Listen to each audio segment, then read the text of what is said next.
দেখো বন্ধুরা, আমার মা এখন কি রান্না করছে।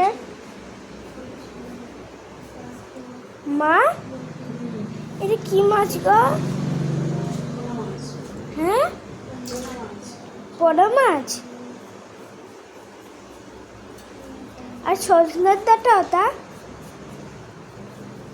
আলাদা হবে। এটা সজনে ডাঁটা দিয়ে, আলু দিয়ে, কলা দিয়ে, উচ্ছে দিয়ে তরকারি করবো। আর মাছ দুপুরে হবে।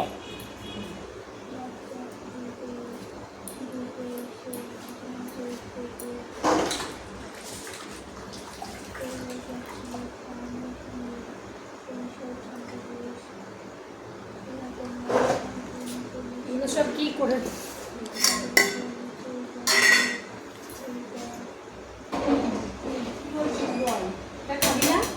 কোনটা পেপসিটা? খাবো তো? হ্যাঁ, খাবো তো।